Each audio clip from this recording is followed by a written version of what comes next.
কি আপনি একবার বলছিলেন যে আওয়ামী লীগ নেতারা গরু জবাই করার জন্য, আজকে কি বলবেন যে শেখ হাসিনা বা আওয়ামী লীগের জন্য আজকে আনন্দের দিন, বা আওয়ামী লীগ রিসেন্টলি ফিরতেছে, এ বিষয়ে কিছু বলবেন? আনন্দের দিন না, আজকে তাদের ঈদ, তাদের আজকে মহোৎসব। আজকে তো আওয়ামী লীগকে পিটায় দেয় পুলিশ। বাংলাদেশের পুলিশ আজকে পিটিয়েছে জুলাই যোদ্ধাদেরকে। আজকে তাদেরকে জুলাই সনদের মঞ্চে থাকতে দেয় নাই, তাদেরকে পিটাইয়া শেরে বাংলা নগর থেকে বের করে দিয়েছে। হয়তো আগামী দিনে তাদেরকে বাংলাদেশ থেকে বের করে দিতে পারে। এটা তো এটা উৎসব না, আনন্দ না, এটা তো মহা উৎসব। মহা দুর্গাপূজার পরে এই মহা উৎসব শুরু হয়েছে। এটা মহা উৎসব, তাদের জন্য ঈদ। তারা খালি অপেক্ষা করতেছে কবে আসবে। আমার মনে হয় তো গার্ড অফ অনার দিয়ে নিয়ে আসবে।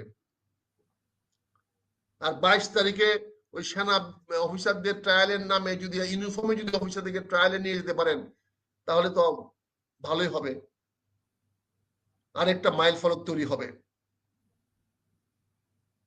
বুঝতে পারছেন? আপনি সেনা বাহিনীর দিকে যেভাবে অসম্মান করার চেষ্টা করছেন, অশ্রদ্ধা করার চেষ্টা করছেন, আমি জানি না সেনা সদস্যরা সেটা কিভাবে নিবে।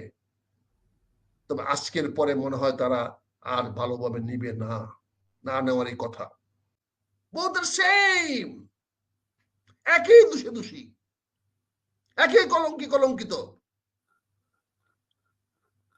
কাজে আজকে বিচার হলে দুজনে হইতে হবে। বিচার বাদ দেন, কিসের বিচার এখন আর? সবাইকে নিয়ে নির্বাচন হবে। সবাই আসুক, আওয়ামী লীগ আসুক, সবাই আসুক। দেশটা কারো বাপ দাদার না, দেশটা কারো একার না। আপনি যা খুশি তা করবেন তা না।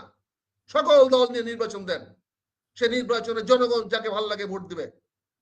সুষ্ঠু নির্বাচনের ব্যবস্থা করেন। সে নির্বাচন পরিচালনা করার জন্য একটা জাতীয় সরকার গঠন করেন। জাতীয় সরকার গঠন করে সে জাতীয় সরকারকে দায়িত্ব দেন সুষ্ঠু নির্বাচন করানোর জন্য। সেই সুষ্ঠু নির্বাচনে যারা বিজয়ী আসবে তাদেরকে ওই 300 সদস্যদের মধ্যে থেকে আপনারা একটি সরকারি মন্ত্রী পরিষদ গঠন করেন আর একটা বিরোধী দল পরিষদ গঠন করেন।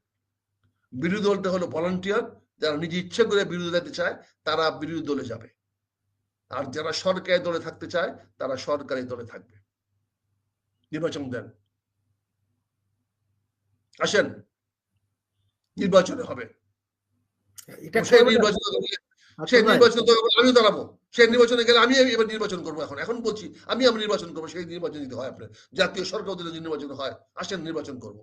আমি স্বতন্ত্র নির্বাচন করবো, একা নির্বাচন করবো, একটি ভোটের জন্য হলে নির্বাচন করবো, কিন্তু সেই ভোটটা সুষ্ঠু হইতে হবে। নির্বাচন